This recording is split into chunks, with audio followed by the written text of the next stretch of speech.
Mari berbagi cerita tentang perubahan hidup yang menjadi inspirasi. Psikolog 911, psikolog terbaik.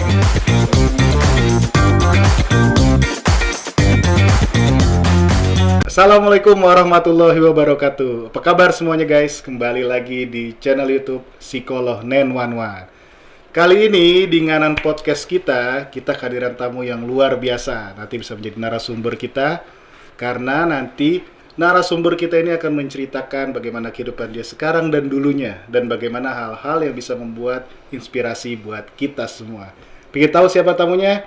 Ini dia, Aditya Putri. Waduh, meriah banget nih. Thank you banget nih, Pak. Gue manggilnya Putri, Mbak Putri atau apa deh namanya? Putri aja lah, santai. Oke, Put. Thank you banget nih, udah datang. Sama-sama bang, kantor lo keren banget, ruangan podcastnya. Ini podcast ini emang tujuan kita nih buat senyaman mungkin, walaupun belum ada nih tempelan-tempelan kata motivasi. Udah termotivasi nih, liat lo, gue udah. Oke, Put. Sebelum kita mulai nih, Put. Yep. Gimana kabar anak-anak sama suami tercinta?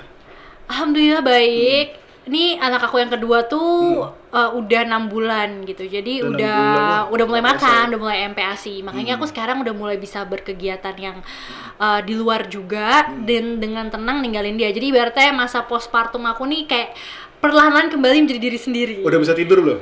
Tidur malam? Maksudnya nggak begadang? Nggak begadang? Lumayan lah. 3 bulan Membaik. Oke, membaik. Awal-awal emang kayak, deh, nggak ngantuk apa deh?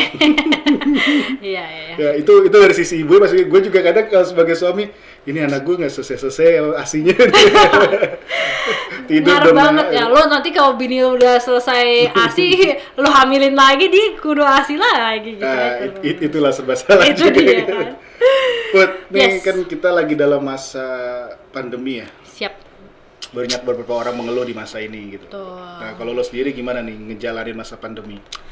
Sebenarnya sih ya manusiawi juga ya, karena mengeluh itu kan emang salah satu opsi dalam hidup gitu. Lo mau bersyukur atau mengeluh. Jadi ya nggak kaget, nggak heran kalau di masa sulit seperti sekarang ini fasilitas banyak dicabut. Bener-bener emang new normal gitu, karena bener-bener semuanya kebalikan dari normal. Orang-orang tuh pada stres, pada mengeluh gitu. Tetapi sebenarnya kalau aku pribadi, adapun tekanan-tekanan itu tuh somehow karena kita belum pernah ada di titik seperti itu. Itu ngajarin banyak hal banget sih bang. Contoh.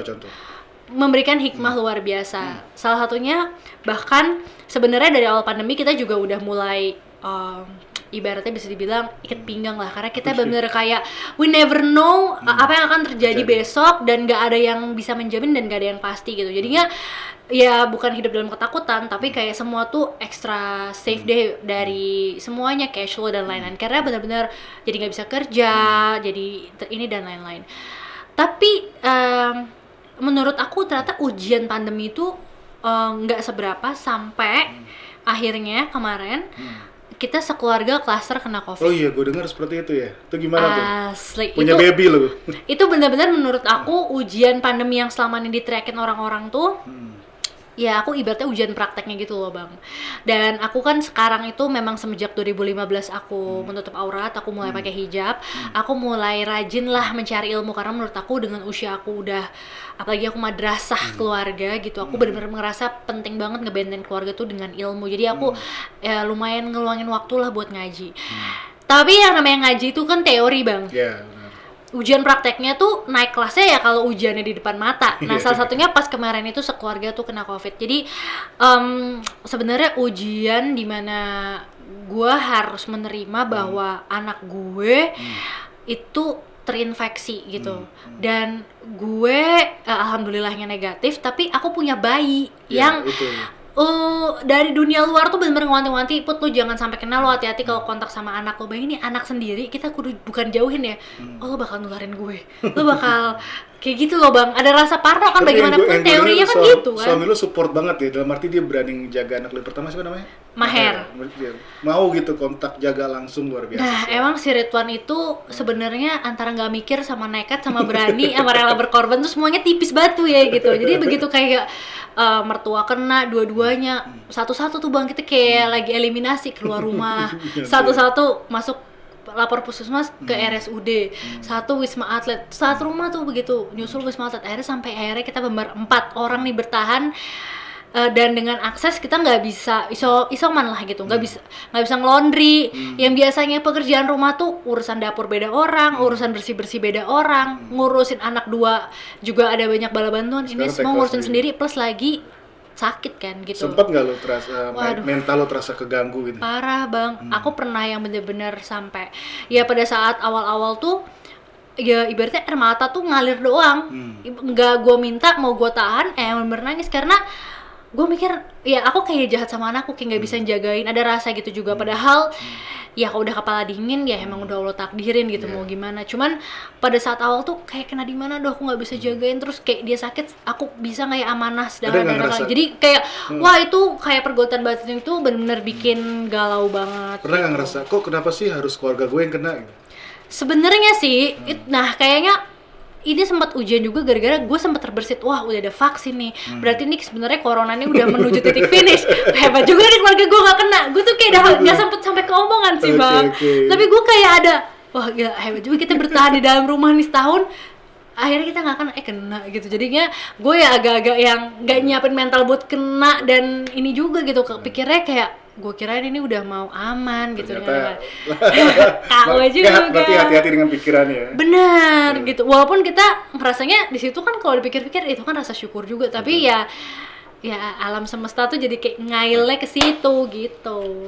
Berarti anak pertama itu umur 3 tahun, mau 3 tahun. Maher 3 tahun. Udah 3 tahun, kemarin baru ulang tahun. Oh iya, kemarin saya lihat gue di Instagram. Iya. Kalau Malaik umur 6 bulan. 6 bulan. 2,5 tahun bedanya. Nah, setelah lu jalanin berarti rumah tangga ada berapa bulan? 4 tahun. 4 tahun. 4 tahun ya. 4 tahun berumah tangga ini perubahan apa sih yang lu rasa dalam diri lu? Apalagi semenjak perubahan dari nggak pakai hijab, terus berhijab, terus berkeluarga, terus punya anak. Wah, emang tapi ya itu dia sebenarnya sih roller coaster banget sih bang. Gue boleh akui karena lo bener-bener lompat keluar dari comfort zone. Dan gue jujur paling berat di pernikahan itu, walaupun kayak cuman 5 menit atau cuma berantem atau misalnya suami gue lagi bad mood, itu tuh gue kadang-kadang kalau setan lagi lewat, gue lagi mikir, waduh, karena lo ngerasanya sendiri banget gitu loh. Karena lo perempuan, lo udah pindah tangan nih. Yang sebenarnya gue baru kenal sama Ridwan itu kayak setahun 2 tahun lah sebelum nikah gitu. Jadi ibaratnya masih gue lebih kenal baik sama sahabat-sahabat gue yang bertahun-tahun, yang lebih terima gue apa adanya gue ngerasain dibandingin Ridwan. Jadi kayak gue berkomitmen jangka panjang sama orang asing menurut gue. Terus gue sekarang setiap hari serumah sama mertua gue yang ibaratnya baru tapi udah lebih keluarga daripada keluarga. Nah jadi kadang-kadang kalau misalnya gue ada masalah, gue tuh takut kayak aduh gue sendirian nih gitu, aduh jangan sampai ada apa-apa deh. Salah ngomong ya. Iya, tapi ternyata ya itu dia kenapa emang nikah tuh dibilang ibadah gitu bang, karena setiap ketakutan lo terus jadi doa, jadi zikir, lo jadi meminta perlindungan, emang jadi pahala. Dan ternyata begitu lo lulus dari satu ketakutan, ya lo jadi nggak takut lagi, lo jadi nyaman, lo jadi tenang, lo jadi bisa menghadapi itu semua. Ternyata itu jadi rasa yang menyenangkan, kayak new comfort zone lagi kayak gitu. Lo menemu kayak lo berarti bisa ngerasain indahnya naik level, naik kelas. Adaptasi berapa gitu. lama tuh kayak gitu tuh? Lumayan sih bang. Soalnya dari awal aku nikah tuh aku udah diuji, eyang aku sakit, terus papaku sakit, eyang aku sakit sampai meninggal, papa sakit sampai meninggal. Jadi emang dari awal pernikahan gue aja tuh udah badainya tuh emang lagi udah levelnya tuh peak banget gitu. Terus udah kayak gitu begitu bokap nggak ada, gue hamil. Jadi udah ibaratnya lo nggak sempet honeymoon, lo nggak sempet manis-manisan, lo dapet kebayang gitu. Kebayang sih. Terus lo langsung berbadan 2, lo aduh pokoknya cukup chaos lah ibaratnya gitu. Tapi untungnya ya gue salah satu yang kenapa gue nikahin Ridwan nih bang, logika gue jalan. Gue orangnya drama ribet, makanya gue acting kan larinya. Karena gue emang drama gitu kayaknya. Pas banget ya. Pas banget gitu, kalau suruh mengolah rasa kayak gue dari A sampai Z gue habeng deh, gue hayo gitu kan. Sedangkan Ridwan itu tipe aktor yang justru dia menikmati dunia acting karena dia bisa menjadi orang lain. Karena aslinya dia tuh nggak pedulian, cuek, nggak neko-neko. Untung juga ya acting. Untung juga gitu. Jadi dia juga agak balance hidupnya. Kalau cuek banget juga kan nggak sehat. Makanya dia begitu ketemu gue waktu kita sahabatan lah gitu, waktu kita deket, kalau gue cerita kayaknya hidup gue tuh jelimet banget dewan gitu, ibaratnya gue cerita kayak gitu, dia bilang apaan sih, santai aja gini aja, Bisa tinggal aja gini kali. doang, oh kayak dipatahin dan Capek langsung juga ya, nggak maksudnya pakai cerita koma, panjang lebar tiba-tiba apaan titik. sih lu? Iya banget, jadi aku sampai mikir gini, wah kok gak pernah kejadian di seumur hidup gue berinteraksi sama teman gue dan siapa-siapa, masalah gue jadi kayak nggak ada apa-apanya bang. Sama Ridwan tuh kayak, jadi gue bilang, wah ini orang sehat nih, gue kayak mau deh dikawinan deh, udah deh gandeng gue deh, gue bawa gue deh gitu. Oke, tadi kita udah bahas nih masalah anak lo, Yep. terus gimana perubahan lo setelah berkeluarga, ya kan tadinya belum hijrah, ibarat hijrah, berkeluarga, punya keluarga baru, punya anak, oh, ternyata kayak gitu perasaannya, nggak semudah yang kita pikirin juga ya. Sebenarnya karena di satu sisi sebenarnya itu kan anugerah gitu, Betul. itu kan kayak pemberian, jadi ya lo terima dengan senang hati. Tapi abis dia anugerah, kita terima dengan senang hati, dia kan abis itu switch ke ujian bang. Berarti umur berapa lo waktu itu? Udah tua sih, gue tuh sama Ridwan lumayan nikah deadline, kayak lo jangan pilih-pilih deh, emang lo ada pilihan lain gitu, udah deadline boy. Gue sama Ridwan tuh sama-sama kayak gitu, jadi gue 28, Ridwan tuh 30. Jadi kayak ya emang udah kejar tayang, kayak udah yuk gitu. Tapi dulu lu sempet ini nggak sih mikir, oke sebelum kejar tayang gitu. Nah selama ini kan lu pernah jadi gadis sampul, pernah jadi main film, bahkan gue lihat di sini 9 film lu. Yoi. Tadi gue sampai nanya berkata, serius nih film doang apa sinetron? Ternyata 9 film. Yep. Karena yang ada di mindset gue tuh artis yang bisa main film banyak itu suatu hal yang luar biasa. Main sinetron oke lah, FTV oke lah, tapi ketika bisa masuk ke dalam sebuah film, menurut gue itu suatu prestasi. Nah, selama ini kenapa banyak lo bermain di film? Apakah itu sebuah pilihan atau karena memang dapat casting lo berhasil lolos gitu? Iya, jadi casting itu merupakan ajang lo tuh menunjukkan yang terbaik dari yang lo punya. Dan semakin lo sering ya peluang itu semakin gede. Dan dulu aku dari umur 13 tahun sampai itu kira-kira 2003 sampai 2006 itu aku memang terikat syuting sinetron. Jadi aku bener dari seminggu tuh bisa 3 judul sinetron bang. Dulu kalau weekly atau kayak bener emang tiap hari tuh stripping gitu ya. Dan itu nggak stop. Nah makanya waktu aku kuliah, aku mikir kayak lebih bisa ngatur waktu sendiri kan, kayak gitu. Dan emang waktu di kuliah itu kita cuman boleh bolos tuh kayak dua pekan doang gitu kan. Jadi kan kalau buat sinetron dan itu juga susah. Makanya akhirnya aku lebih berkarir waktu itu yang emang bisa balance sama akademik tuh film. Dan emang pada waktu itu aku ngerasanya kayak aku haus akan dunia gitu sih. Jadi aku juga nggak kepengen kayak syuting sinetron yang gitu-gitu aja, main sama yang udah artis-artis eksklusif yang dia lagi, ensemble-nya cuma dirubah-rubah doang. Tapi aku pengen dapat sutradara baru, pengalaman baru, kayak mainin karya yang emang visionnya juga beda-beda kayak gitu. Terus dapat peran yang challenging yang emang orang bayar, jadi acting kita bener-bener harus totalitas gitu. Tapi Jadi itu emang cita-cita lo tuh? ya pada waktu itu ya karena memang aku cintai dunia acting dan itu salah satu ibaratnya gunung yang harus lo tahlukin gitu. Ya tentu itu pada waktu itu yang emang proses yang aku nikmatin sih gitu. Dan emang dulu bokap gue selalu bilang, lo nggak boleh bermimpi menjadi bintang gitu, menjadi selebritis, tapi lo harus jadi artis. Jadi ya gue memang walaupun peran gue kadang-kadang ada yang kecil atau supporting, Jalanin aja. tapi gue jalan aja. Dan emang bener gue interaksi sama sutradaranya, sama idenya, sama pengalaman gue set yang beda-beda, itu memperkaya diri gue sebagai Jadi nggak ada individu gengsi gitu ya? Dan jadi menurut gue itu lebih mahal dari Harga yang value dibayar. apapun, harga, honor dan semuanya gitu. Jadi ya pengalaman hidup itu yang gue nikmatin. Oke, sekarang kita ngomong nikmatin nih, tapi pernah nggak sih lo ada ngerasa hal yang lo nggak bisa nikmatin dalam dunia entertainment gitu? Iya banyak sih bang. Justru salah satunya waktu gue akhirnya 2012 gue lulus kuliah itu, mulai ada kejenuhan di situ. Kayak lo stripping udah, iklan udah, bahkan waktu itu lo mimpi pengen dapat iklan skincare itu udah paling tinggi tuh di Kasai kalau di modeling ya, karena ya udah Lo dianggap paling cantik lo. yoi gitu ibaratnya gitu ya. Udah, terus gue pengen tapi udah cakep, terus ada muka gue di billboard, udah gitu Udah ya juga. kan. Gue tapi pengen di-treat gue adalah superstar yang gue syutingnya di luar negeri, udah bang. Udah juga. Jadi tapi kok gue mikir kalau gue udah di titik itu gue bakal bahagia. Gue kalau gue di titik ini gue bahagia. Di titik Nyatanya? ini nyatanya gue nyari mulu. Ternyata berarti kebahagiaan itu kayak mungkin gue senang tapi kayak terus apa lagi? Terus kayak kok nggak ada rasa secure, maksudnya bahagia dan dia nggak settle kayak gitu loh. Oke. Nah dari situ gue mulai kayak sebenarnya bahagia tuh yang kayak gimana ya gitu. Terus lo hidup di kalangan yang lo first class atau lo punya duit, lo punya kendali juga udah. Yang lo bisa traktir keluarga lo juga Juga udah udah. ngerasa powerful juga udah. Lo ngerasa cewek dan lo berpenghasilan kayak lady boss udah gitu. Tapi lo nggak ngerasa apa gitu, kayak belum fulfill gitu. Ya kayak apa ya, berarti ini masih harus ada yang gue cari karena emang kayak masih ada kosong di situ. Nah makanya waktu itu gue lumayan akhirnya stuck. Maksudnya gue kayak harus refreshing deh Istirahat gitu. sejenak lah ya. Karena gue kok ngerasa hidup gue flat gitu. Terus kayaknya kok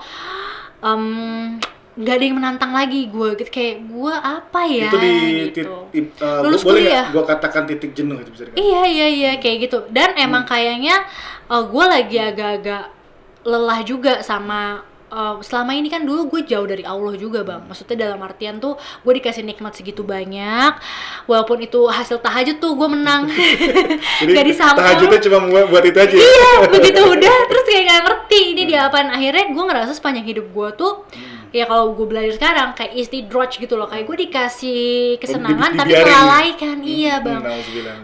Nah makanya gue berharap banget gue udah di titik ini gue nggak kembali lagi dan bisa jadi pembelajaran buat orang-orang yang kayak wah gue sih kayaknya hidup gue baik-baik aja. Tunggu dulu, lo baik-baik aja ya kalau Hati-hati tuh. kalau lo ternyata hubungan lo sama yang nyiptain lo nih nggak baik gitu, berarti bisa jadi nggak ada keberkahan dan hidup lo kayak mau kayak gimana Iya, juga kalau sulit, iya, nggak nyaman, istidroj nggak tadi ya. tenang gitu, kayak gelisah. Nah kurang lebih waktu itu gue ngerasain kayak gitu sampai akhirnya gue memutuskan keluar dari comfort zone gue bang dan mulai berserah, mulai banyak berkomunikasi. Jadi gue tafakur alam gitu, gue jalan-jalan traveling tapi sebenarnya gue lebih kayak ngajak ngobrol Allah lah gitu, kayak dan akhirnya bener gitu. Emang kalau orang tuh ya makanya kalau Rasulullah tuh dulu dia ke Gua Hiro terus kayak bertapa karena lagi gelisah. Nah gue juga kurang lebih kayak ada pencarian yang gue jalan-jalan, gue merenung sampai akhirnya ya gue hijrah, dalam artian gue memang berpindah dari kota Jakarta yang menurut gue pernah tingar-bingar yang makhluknya ini lagi, yang habitnya begini lagi, yang kalau ditanya kira-kira begitu-begitu aja.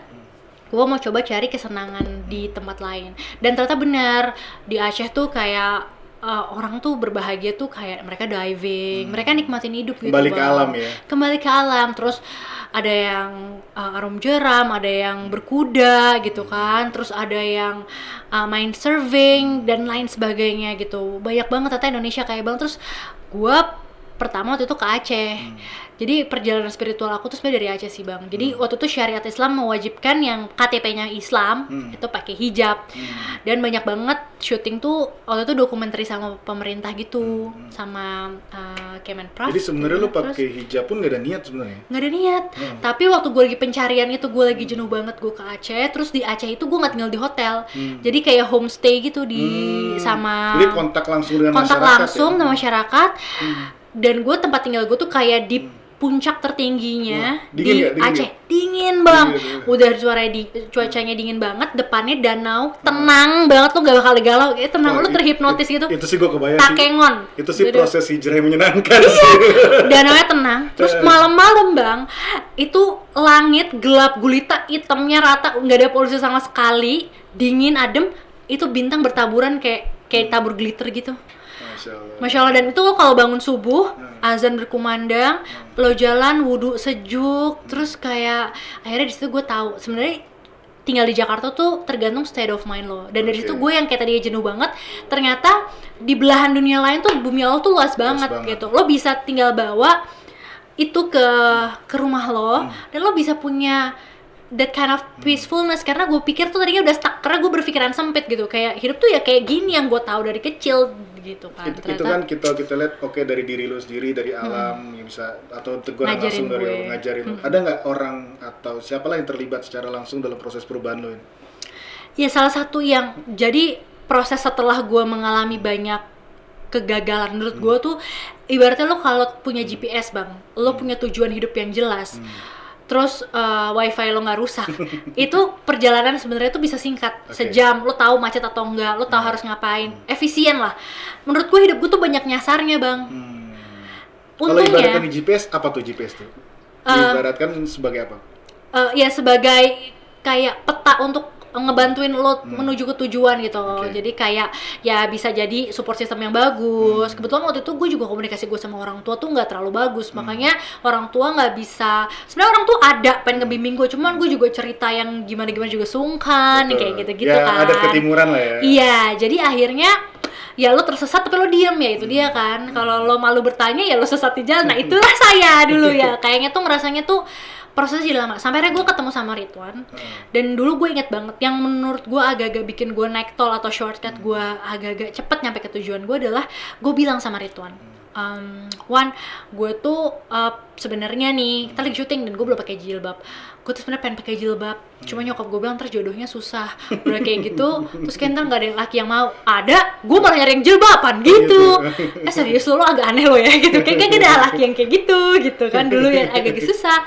Dan dulu aku tuh emang nggak pernah mau pacaran sama talent, sama aktor, apalagi lawan main. Karena menurut gue satu jadi nggak profesional, kayak nggak enak aja dilihat sama kru gitu. Kayak ya sama kayak menurut gue kalau kita ada apa-apa ya lo egois aja gitu, atau kayak gue emang udah tahu brengsek jadi ngapain gitu ya kan, gue komitmen sama orang macam begini. Jadi gue sama Ridwan bener-bener ngomong apa adanya banget, nggak ada filternya, bener curhat yang karena apa adanya itu Bu. Jadi nah itu dia. Terus dia bilang, hah nggak apa-apa, jadi gue pakai jilbab aja. Iyalah gitu, emang lo mati sendiri lo lahir sendiri ntar mati sendiri. Maksud gue nih orang bener ada benernya juga nih ya kan, cuek-cuek gitu. Jadi dari situ tuh gue ngerasa Ridwan tuh walaupun gue nggak admit atau gue nggak declare gimana, nih orang temen gue nih, sahabat gue nih, maksudnya gue emang pengen deket sama dia terus jadi karena partner hidup kayaknya asik ya. Belum sampai situ sih, kayak curhat sama dia tuh, maksudnya nih agak ngebantu gue nih, agak nolong nih, agak ada titik cerah nih, gue agak nyambung. Selama ini gue kayak mental kayak gitu-gitu. Sampai akhirnya ternyata dia emang bisa bahasa Jawa. Nah bokap gue tuh emang nyari orang Jawa gitu. Terus dia masih fluent gitu bahasa. Kok lu bisa bahasa Jawa sih? Kok lu bisa ngomong sama orang daerah situ? Karena waktu itu gue sempat syuting sama dia tuh di Banyuwangi. Dia bilang emang gue sempet SD di Solo. Udah ikut bapak gue deh. Ternyata bener ramalan gue. Dia kan kayak cium tangan, terus kayak masih pakai itu bagus banget gitu Ridwan tuh emang. Ya sudahlah, akhirnya gue syarat aja yuk. Dari kemarin gue ngasih calon kagak ada yang di-approve nih sama bapak gue. Kalau gue lihat sih lo beruntung ya, misalnya ada ketemu orang yang bisa diajak curhat saat itu, misalnya Ridwan. Menurut lo kira-kira perlu nggak sih misalnya kita nih ketika ada problem ada yang memberitahu misalnya dari psikolog atau dari siapapun itulah yang kira-kira bakal membantu nggak sih kehadiran mereka ketika kita parah. Dan sebelum gue ketemu Ridwan itu waktu gue lagi jalan-jalan sebenarnya itu udah kayak gue bisa bilang ya sejujurnya itu kayak suicidal mission gitu loh bang. Karena gue sebenarnya sepenat itu, secapai itu sama hidup yang kayak gue nerima kerjaan yang nekat. Gue nggak bisa renang bang. Gue harus surfing di tempat di laut yang kedalamannya 6 meter, ombaknya itu berseri gelombangnya, dan itu dia bukan beach break, bukan pantai, tapi reef. Karena Nias itu udah level tertinggi surfer dunia. Cuman gue disuruh ngeliput karena itu adalah potensi alam yang ada di situ kan, dan gue iyain, saking gilanya gue kayak peduli amat deh gitu. Tapi ya itu karena lo gak punya teman yang tepat. Coba lo ada teman yang bisa nasihat lo gak akan segila itu gitu menurut gue bang. Dan gue juga pernah ya, karena gue kesal saat itu teman-teman gue itu tuh doang, gue bener cinta sama mereka apa adanya, buruknya atau baiknya mereka gue udah nggak ngeliat, mereka gue anggap temen, gue cerita sama mereka, saran mereka salah pun gue ikutin gitu. Jadi kalau emang lo udah ngerasa butuh pertolongan, ya lo sebenarnya harusnya ke orang yang tepat, orang yang bibit bebet bobotnya bener, emang bisa dan emang lo tahu nih orang bisa kasih solusi gitu, kasih advice yang bijak, yang emang akan membawa lo ke kebaikan, sehatnya baik kayak gitu. Karena ya lo lagi tersesat, lo nanya orang yang salah, ya lo tambah keputer-puter gak nyampe-nyampe kayak gitu. Jadi mudah-mudahan dengan hadirnya podcast ini dan ada aplikasi Psikolog 911 nih bisa ngebantu ya teman-teman yang bingung gue mau cerita ke siapa, gue mau curhat ke siapa gitu ya. Bener banget, apalagi banyak banget kan orang-orang itu yang sebenarnya butuh pertolongan itu kan butuh jujur bang. Di era zaman sekarang tuh kan orang serba, tapi kan gue malu ya berkata jujur karena sosial media gue nggak mencerminkan itu. Betul. Nah kadang-kadang kalau kita udah mikirin, kalau menurut gue ya, apalagi di acting, psikologi itu penting banget. Ibaratnya lo kayak Heath Ledger, itu dia actingnya brutal banget, bagus banget gitu. Kayak ibaratnya piala apapun kayaknya udah saking kelewatan bagusnya, udah lo deserve aja gitu. Tapi abisnya dia nggak bisa balik lagi ke dirinya dia. Ada ya beberapa seperti itu ya. Iya. Wow. Nah itu kan karena ya udah terlanjur mendalami dan lo nggak ada teman ngobrol untuk bisa ngeluarin diri lo yang sebenarnya lagi.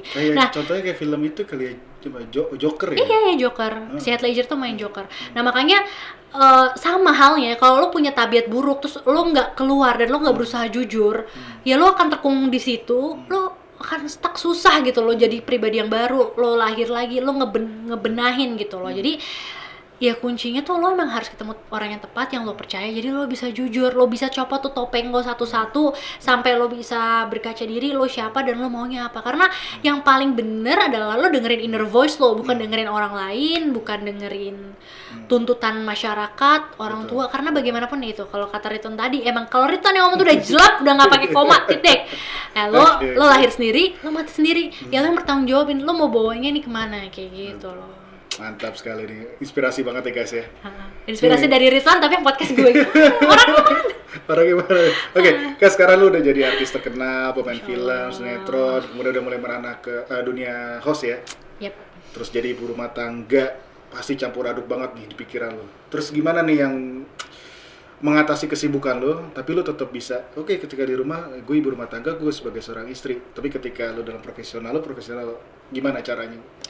Kalau gue sih sekarang udah gampang. Jadi beberapa kali kalau gue mau hosting, sorry nih Kak Putri, aku pengen kasih backgroundnya dulu sama narasumbernya siapa dan lain-lain. Gue selalu bilang CV gue berhenti sampai terakhir film gue sebelum gue nikah. Begitu gue udah nikah, gue nggak tulis lagi karena emang begitu gue nikah sampai selanjutnya karir gue berkarir surga. Amin. Jadi emang beneran gimana ya Bang, milestone gue setelah nikah tuh udah nggak gue hitung sebagai karir lagi gitu, karena sebenarnya emang gue udah full time mom dan gue udah full time emang buat suami gue, support dia, gue fans number one-nya dia yang paling akan sedih dan pengen lihat dia berhasil, ibaratnya kayak gitu. Terus dan emang ya udah gitu, jadi gue emang udah dedicate buat dia, kayak karir gue ya karir Ridwan, karir gue ya studi anak-anak gue nih ke depan kayak gitu. Jadinya adapun rezeki, terus gue banyak collab, terus ada kesibukan gue, kegiatan gue selama gue jadi istri, ya menurut gue tuh kayak emang rezeki dari Allah aja sih, kayak bonus gue temen ya gitu. Jadi gue nggak lihat value-nya as a career anymore gitu Bang. Nih harapan lu buat anak-anak lu dan suami apa nih?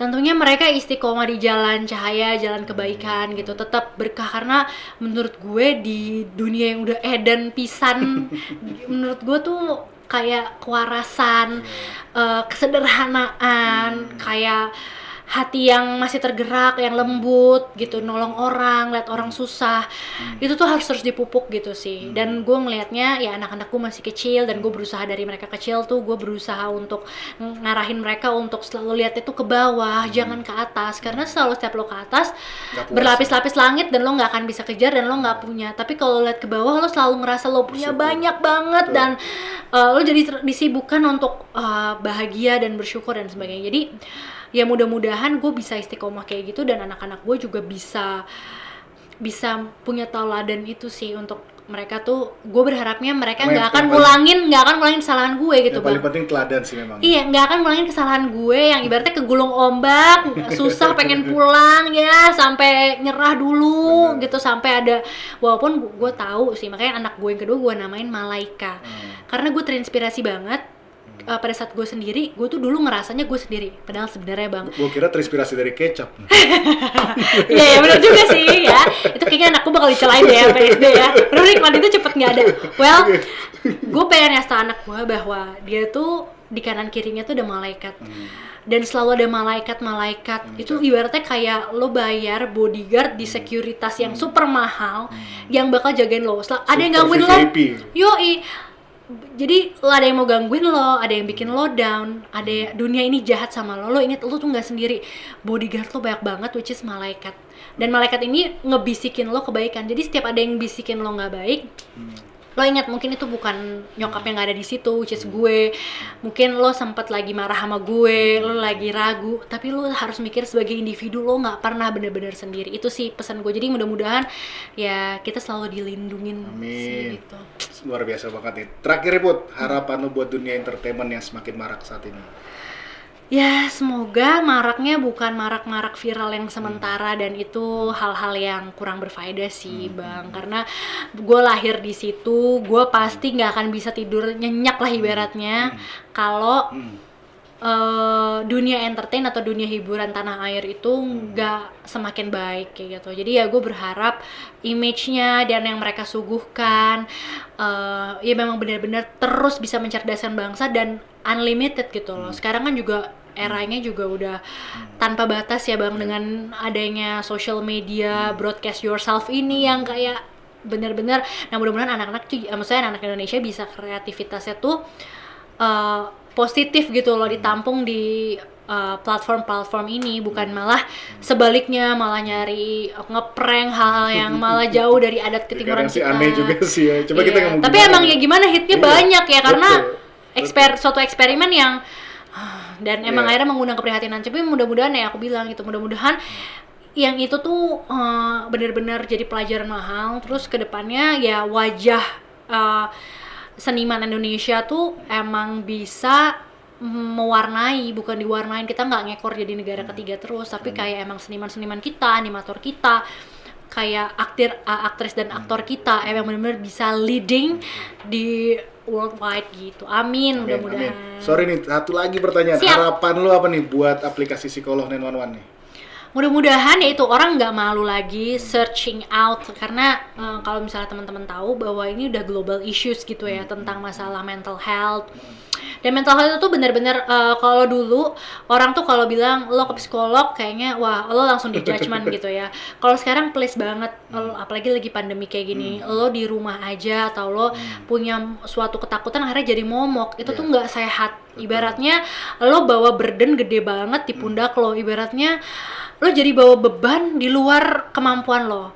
Sedangkan burden ini kalau dibawa terus menerus bisa nyenggol kanan kiri, nyusahin orang, akhirnya berakibat ke relationship lo, ke karir lo, Segala aspek ya, segala aspek. Orang yang lo sayang jadi tersakiti karena pola lo jadi nggak jelas dan lain sebagainya. Jadi kalau misalnya emang lo ngerasa tiba-tiba lo punya beban ini, sekarang lo punya teman bicara dan itu ahlinya, dan mereka insya Allah bisa ngebantuin lo untuk lepas gitu dari belenggu yang selama ini tuh lo ruwet kalau lo pikirin sendiri gitu. Jadi ya mudah-mudahan ngebantu. Amin. Karena kalau misalnya anak muda Indonesia sehat, ya pastinya generasi kita juga bisa lebih maju. Bangunlah jiwanya, bangunlah raganya. Yoi. Oke, terima kasih buat Bibu Malaik, Bibu Maher. Thank you, Terima kasih sama-sama buat waktunya. teman-teman. Terima kasih udah nonton podcast kita kali ini di Nganan Podcast.